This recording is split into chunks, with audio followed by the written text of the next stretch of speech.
ધરવું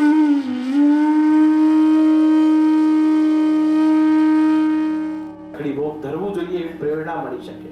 અને બીજું, શ્રી મહાપ્રભુજીના ચિંતનનો વિચાર કરીએ તો મહાપ્રભુજીએ સ્વસ્ય અયમેવ ધર્મોહિ, સેવા કરવી એ આપણો ધર્મ છે એવું આજ્ઞા કરી છે, પણ સાથે સાથે એવું પણ કહ્યું છે કે સેવા સ્વયોગ્યતા અનુસારેણ કર્તવ્ય, પોતાના અનુસાર પ્રમાણે, અધિકાર પ્રમાણે સેવા પોતાની અનુકૂળતા પ્રમાણે, પોતાની યોગ્યતા પ્રમાણે, પોતાના અધિકાર પ્રમાણે કરવી.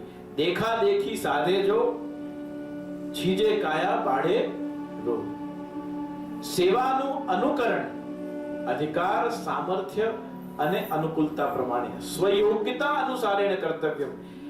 મહાપ્રભુજીના માર્ગમાં, મહાપ્રભુજીના સિદ્ધાંત પ્રમાણે, કાલે પણ મેં વાત કરી, એક જ વાક્યમાં પુષ્ટિ માર્ગને સમજવો હોય તો એક જ વાક્યને પુષ્ટિ માર્ગમાં કેવી રીતે સમજાય કે ઠાકોરજીના તત્સુખનો વિચાર કરી દાસ ભાવે સંપૂર્ણ જીવન શરણાગતિ પૂર્વક જીવવું, એનું નામ પુષ્ટિ માર્ગ.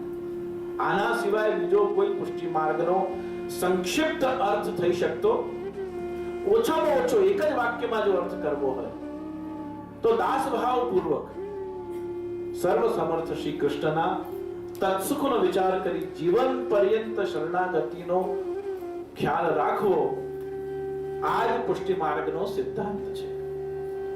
હવે એ પુષ્ટિ માર્ગના સિદ્ધાંતને વ્યવહારિક રીતે જીવનમાં, કારણ કે જે વખતે આ સિદ્ધાંત લખાવ્યા, જે વખતે આ આચાર સંહિતા લખાઈ, એ વખતની દેશકાળ પરિસ્થિતિ અને આજની દેશકાળ પરિસ્થિતિ, એ વખતના આ જીવનશૈલી અને આજની જીવનશૈલી, અપરસ અને વગર અપરસ એવો કોઈ કન્સેપ્ટ એ વખતે હતો જ નહીં. પછી જ્યારે જીવનશૈલીઓ બદલાવા લાગી એટલે એમાં અપરસના પણ 4 પ્રકાર થઈ ગયા. ખાસાની અપરસ છે, સેવકીની અપરસ છે, નિજ મંદિરની અપરસ છે અને પરચારકી અપરસ છે. પછી એક છેલ્લા 50-100 વર્ષમાં એક નવી અપરસ આવી જેનું નામ થયું બડી અપરસ. બડી અપરસ એટલે એમાં બધું બડી અપરસ, કોરા કપડા પહેરી લો એટલે આપણી અપરસ થઈ ગઈ. અપરસ જે શબ્દ છે એના ભાવાત્મક અર્થ અલગ છે, અપરસના ભાવાત્મક અર્થ અલગ છે. હાઇજેનિકલ એના અર્થ વિચાર કરવા હોય તો એ આપણે શરૂઆતમાં વાત કરી તે પ્રમાણે ક્લેરિટી અને પ્યોરિટી વાળી વાત અલગ છે. અપરસનો મતલબ એ હતો કે સામાન્ય રીતે જે વ્યવહારિક જીવન આપણે એક માનવ તરીકે જીવતા હોઈએ એના કરતા જ્યારે ઠાકોરજીનું સેવન કરીએ, સ્પર્શ કરીએ, તો મહાપ્રભુજીની કૃપાથી ઠાકોરજીનું સ્પર્શ કરવાનો અધિકાર આપણને મળે છે, પણ આ દેહનો અધિકાર નથી કે જેમાં અંદર કેટલી માંસ, મજ્જા, મલમૂત્ર આદિ જે દેહમાં છે એ દેહથી પરબ્રહ્મનો સ્પર્શ કરવો એ કોઈ સામાન્ય ઘટના નથી. પણ છતાં પણ શ્રી મહાપ્રભુજીની કૃપાથી અને શ્રીનાથજીના વચનના આધારે કે બ્રહ્મ સંબંધ કરણાત સર્વેશામ દેહ જીવયોઃ સર્વ દોષ નિવૃત્તિ રહી, એ દોષ નિવૃત્તિ થઈ રહી છે એટલે આ શરીરને ભગવત સ્પર્શ કરવાનો અધિકાર પ્રાપ્ત થઈ રહ્યો છે. નહીં તો જે જગતનો સર્જનહાર છે, જે પરબ્રહ્મ છે, જે પરમાત્મા છે, વેદ શ્રુતિ સ્મૃતિ જેને નેતિ નેતિ કહીને અટકી જાય છે, એને આપણે જ્યારે ઈચ્છા હોય, આજે 2 કલાક મોડું થયું તો આપણે જગાડી દીધા, આજે 2 કલાક બહાર ગયું તો પાછા આવ્યા, મોડું થયું તો 2 કલાક પછી બોલાવી દીધા, આપણા ટાઈમિંગ પ્રમાણે જગાડીએ, આપણા ટાઈમિંગ પ્રમાણે, એટલી બધી ફુરસત એને હોતી. પણ મહાપ્રભુજી સાથે વચનમાં બંધાયા. 3 વાર ઠાકોરજીએ વચન પોતે, જેમ આપણે કહીએ ને કે ઓથ લઈએ છે, એવી રીતે 3 વાર ઠાકોરજી ઓથ લીધી. એક તો મહાપ્રભુજી સમક્ષ શ્રાવણ માસની એકાદશીએ કહ્યું કે જેને તમે બ્રહ્મ સંબંધ કરાવો છો, હું વચન આપું છું સર્વેશામ દેહ જીવયોઃ સર્વ દોષ નિવૃત્તિ રહી. એ વખતે ત્યાં સંકલ્પ લીધો. બીજી વાર ક્યારે લીધું? બીજી વાર ગોવર્ધન લીલા વખતે લીધું.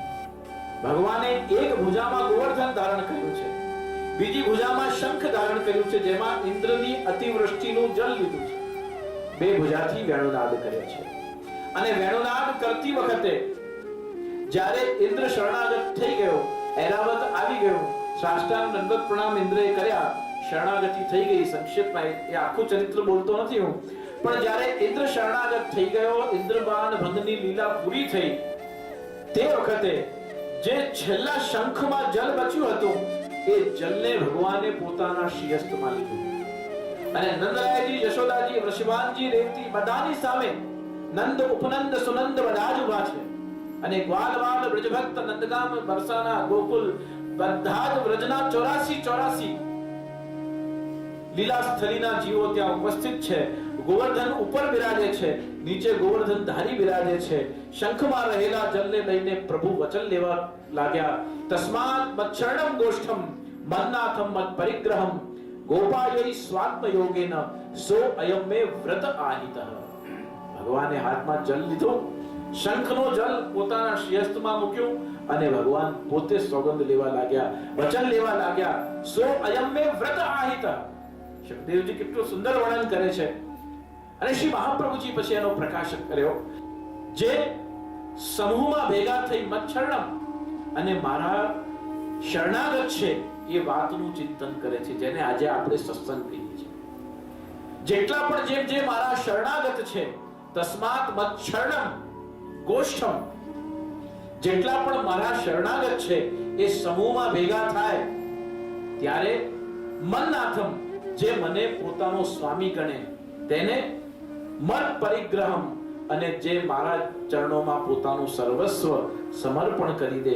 તસ્માત મચ્છરણમ ગોષ્ઠમ મન્નાથમ મત પરિગ્રહમ ગોપાયૈ સ્વાત્મ યોગેન. અને જો એમના મનમાં મારા પ્રત્યે સખ્ય ભાવ હોય, માધુર્ય ભાવ હોય, વાત્સલ્ય ભાવ હોય, કોઈ પણ પ્રકારનો ભાવ હોય, એ ભાવથી જો મારી શરણાગતિ સ્વીકાર કરે તો આજે હું આ ઓથ, આ સોગંદ વચન લઉં છું, સો અયમ મે વ્રત આહિતઃ, એનો હું ક્યારે પણ ત્યાગ કરીશ નહીં. આ ગોવર્ધન ધારણ વખતે વચન લીધું. છેલ્લી વખત મહાપ્રભુજી સામે લીધું, એના પહેલા ગોવર્ધન ધારણ વખતે લીધું, એના પહેલા રાસ વખતે લીધું. રાસ વખતે અંતર ધ્યાન થયા. પ્રભુ વચ્ચે જ્યારે સૌભાગ્યમદ બ્રજ ભક્તોને, ગોપીજનોને થાય છે તે વખતે પ્રભુ ત્યાંથી અંતર ધ્યાન થયા. ગોપી ગીતના અંતમાં સાક્ષાત મન્મથ પીતાંબર દ્રસ્રોગી, જ્યારે ગોપીજનો શું કરવા લાગ્યા? રુરુદુ સુસ્વરમ રાજન, કૃષ્ણ દર્શન લાલસા. સુસ્વર રુદન શરૂ થયું. કોણ શરૂ થયું? કૃષ્ણ દર્શન લાલસા. અમારી વચ્ચે આપ અમારા તાલે તાલ મિલાવી, રાગે રાગ મિલાવી, થાપે થાપ મિલાવી અને આપ થનગની રહ્યા હતા. એવો શું અપરાધ અમારો બન્યો કે અચાનક જ્યારે ખરેખરો રંગ જામ્યો હતો ત્યારે આપ અહીંથી અંતર ધ્યાન થયા. શ્રી મહાપ્રભુજી લખે છે, બહુ સુંદર શબ્દ પ્રયોગ અહીંયા વલ્લભે કર્યો. અહીંયા મહાપ્રભુજી એક શબ્દ પ્રયોગ કર્યો કે ગોપિકાયામ, ગોપીજનોને સૌભાગ્ય મદમ અભવત. શું થયું? સૌભાગ્ય મદમ અભવત. એ વખતે ગોપીજનોને મદ નહીં થયું, પણ ગોપીજનોને સૌભાગ્ય મદ થયો. સૌભાગ્ય મદનો મતલબ એ થયો કે આજે અનંત કોટી બ્રહ્માંડનો નાયક અમારી સાથે નૃત્ય કરી રહ્યો છે. આવું સામર્થ્ય અને આવું ભાગ્ય તો બ્રહ્માજીનું પણ નથી. બ્રહ્માજીને જોવો તો અમને જોવા આવે કે આજે અમારી સાથે નારાયણ નૃત્ય કરી રહ્યો છે. જ્યાં તુલના આવી है, જ્યાં કમ્પેરિઝન આવે છે ત્યાં ભાવ ખંડિત થાય છે, એવું ધ્યાન રાખો. જ્યાં પણ તુલના है, એક સાર, કેમ કે જે રીતે આપણે કહીએ છે દર્શન ખુલ્યા અને ઠાકોરજીની જય બોલ્યા, તો જય બોલો છો એનો મતલબ કે કોઈનું પરાજય થયું તો જ મારા કૃષ્ણની જય થઈ. દ્વાર ખુલ્યા, પડદા ખુલ્યા અને આપણે કહીએ કૃષ્ણ કનૈયા લાલ કી જય, ગોવર્ધન નાથ કી જય. હવે જય બોલીએ છે તો જય બોલ્યા એનો મતલબ કે કોઈ ને કોઈ તો પરાજિત થયો, કોઈ પરાજય થયો તો જ કોઈનો જય થયો. તો ઠાકોરજીના સન્મુખ ઉભા છે, જય જયકાર કરી રહ્યા છે, તો કોનો જય થયો? તો આપણને સમજાય છે કે મારા કૃષ્ણનો જય હો, મારા કૃષ્ણનો વિજય થયો છે, મારા કૃષ્ણનો વિજય થાઓ. હવે વિજય થયો છે તો પરાજય કોનો થયો છે? જય બોલીએ છે એનું કારણ એ છે કે કમલ મુખ દેખત કોન અઘાય. જ્યારે જેમ જબ તે દ્રષ્ટિ પડી આ મુખ पे तब ते अन्य न सुहाय. कमल मुख देखत कौन अघाय. जब ते दृष्टि पड़ी आ मुख पे तब ते अन्य न सुहाय. હવે જબતે દ્રષ્ટિ પડી આ મુખ પર, ઠાકોરજીના સન્મુખ ઉભા રહ્યા, કેરો ખુલ્યો અને જય જયકાર થયો, મારા પ્રભુનો વિજય થયો, પરાજય કોનો થયો? જેમ દ્રષ્ટિ પડી, દ્રષ્ટિ પડતાની સાથે આપણા અંદર રહેલા કામ, ક્રોધ, લોભ, મોહ, માત્સર્ય આ બધાનો પરાજય થયો, ત્યારે આપણા શ્રી કૃષ્ણનો जय थे। उनका विजय कब होता है? जब हमारे भीतर रही हुई ये असत वासनाएं जब पराजित होती है। असत वासनाओं શું છે? કામ સૃષ્ટિનું કારણ છે, ક્રોધ અભિમાનનું કારણ છે, લોભ સ્વાર્થનું કારણ છે, અહંકાર પદનું કારણ છે। પદ और મદ સગા ભાઈઓ છે। આ બધા એકબીજાથી પોષિત થાય છે, પણ આ બધાનું સરનામું શું છે?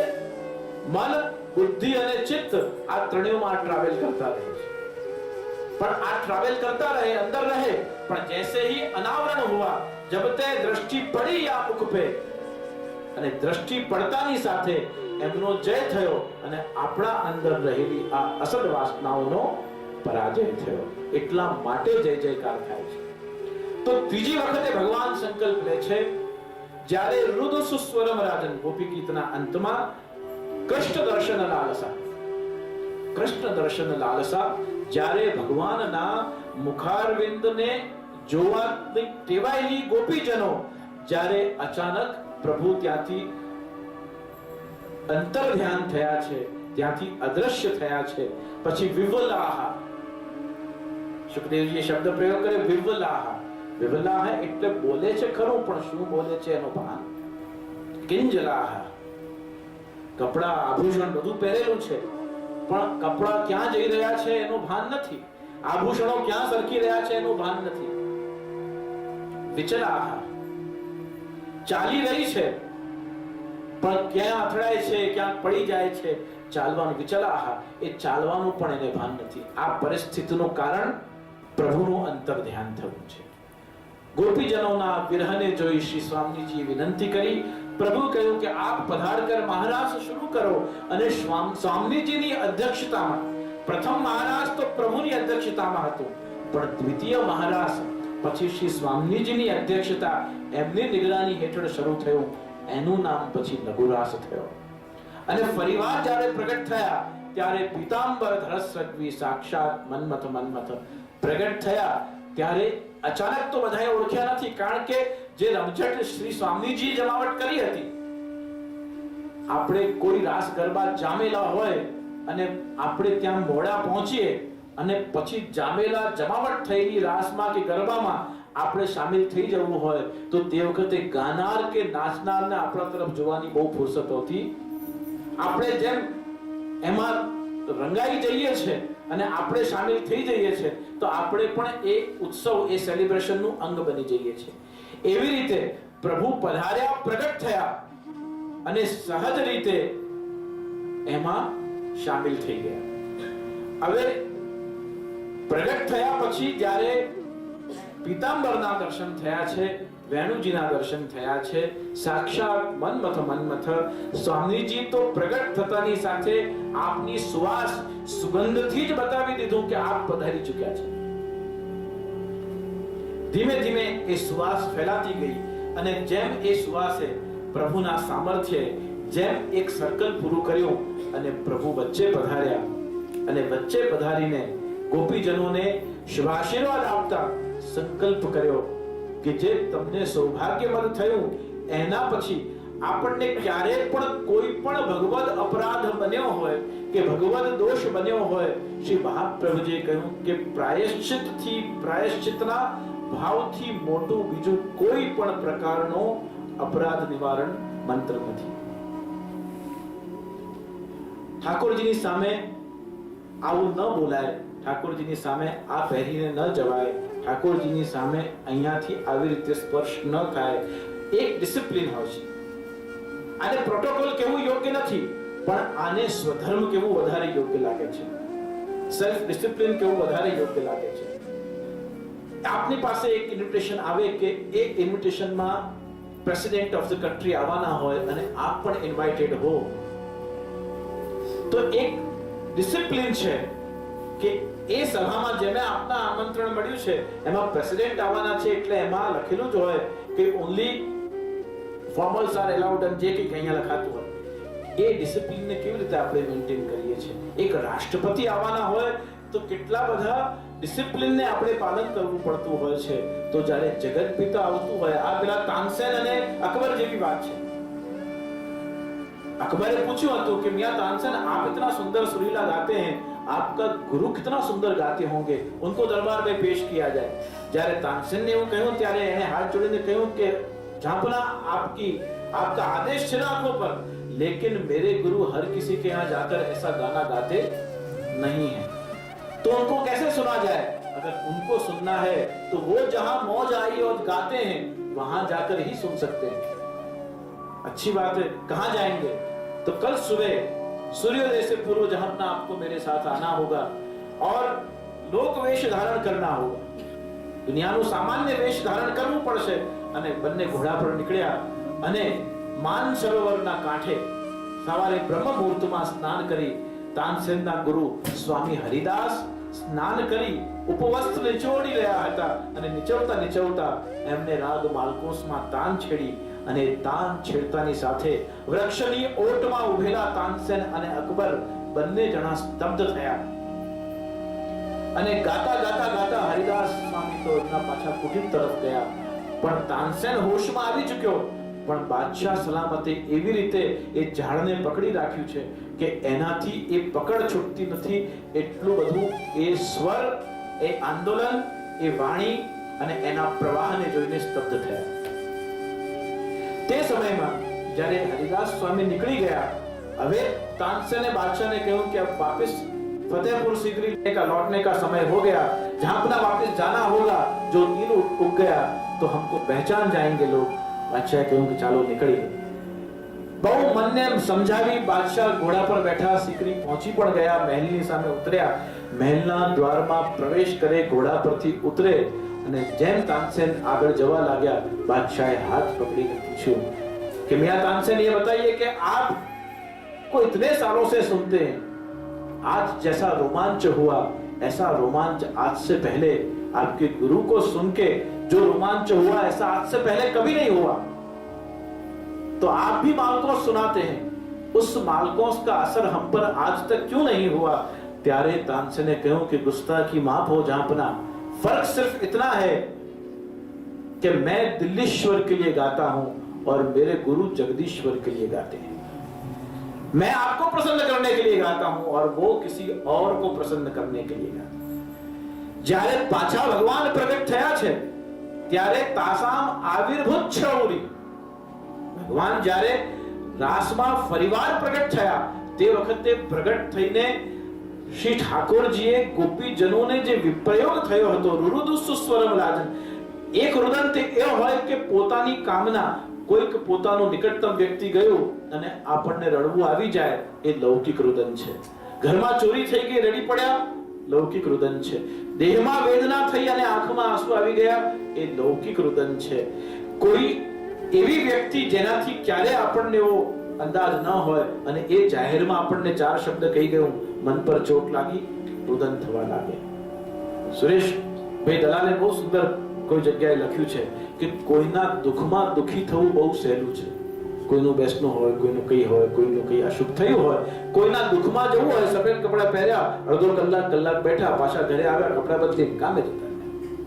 કોઈના દુઃખમાં દુખી થવું હોય તો બહુ સહેલું છે, પણ કોઈના સુખમાં સુખી થવું હોય એના માટે ઈષ્ટ કૃપા અને ગુરુ કૃપા વગર સંભવ બનતું નથી. એ સુખી છે, એમાં જો આપણે સુખી થઈ જઈએ तो समझो कि धीमे धीमे अब वो कृपा रस हम पर बरस रहा है. હવે જે માર્ગે ચાલ્યા હતા એમાં ધીમે ધીમે ડેસ્ટિનેશન નજીક આવી રહ્યું છે. તો આપણે કૃપા પાત્ર બની રહ્યા છે એનું પ્રમાણ ગોપીજનો આપે છે કે આપના પધાર્યા પછી અમે અમારા પરિવાર માટે, ઘર માટે, દેહ માટે આ આનંદ વંચિત રહ્યો એના માટે રુદન કર્યું નથી. આ રુદન થઈ રહ્યું છે ક્યારે? કૃષ્ણ દર્શન લાલસા. આપ પ્રગટ થઈ જાઓ, આ નરી નજરે એકવાર નિરખી લઉં તો કૃષ્ણ દર્શન લાલસા. રુદુ સુસ્વરમ રાજન, અમે સુસ્વરમાં રુદન કર્યું. એક તો બેસનું રુદન લૌકિક છે અને શબ્દ પ્રયોગ સુખદેવજીએ ગોપી ગીતના અંતમાં કર્યો સુસ્વરમ. સુસ્વરમનો મતલબ થયો કે જ્યાં કેવલ અને કેવલ જન્મમાં આ જીવાત્માની પુકાર પોતાના પરમાત્મા માટે છે, જ્યાં વ્યાપકને પામવાની વાત છે. બહુ સૂક્ષ્મ લડત નથી આ કોઈ સ્પર્ધા નથી. અહીંયા વ્યાપકને પામવાની વાત કરી સુખદેવજી. અને સુસ્વરમ, જ્યારે સુસ્વર ઉદગમ થયું અને જ્યારે વિરહ પ્રગટ થયો તો વિરહની વેદના मैथिली शरण गुप्त लखे छे कि ऐसा नहीं है कि प्रेम एक तरफी होना चाहिए, प्रेम दोनों ओर पलता है. आ तरफ अगर गोपीजनों ने विरह थयो छे तो नित्य लीलाમાં બિરાજતા પ્રભુને પણ વિપ્રયોગ હતો. જ્યારે શ્રી સ્વામીજી વિનંતી કરવા માટે પધાર્યા છે ત્યારે સુબોધજીમાં વર્ણન છે પ્રસ્વેદમ ભવતી. ત્યારે સ્વામીજીએ જ્યારે આપને બિરાજેલા જોયા તો ઠાકોરજીને કેવા જોયા? ઠાકોરજીને આખા શરીરમાં પરસેવા થઈ રહ્યા હતા. પ્રસ્વેદમ.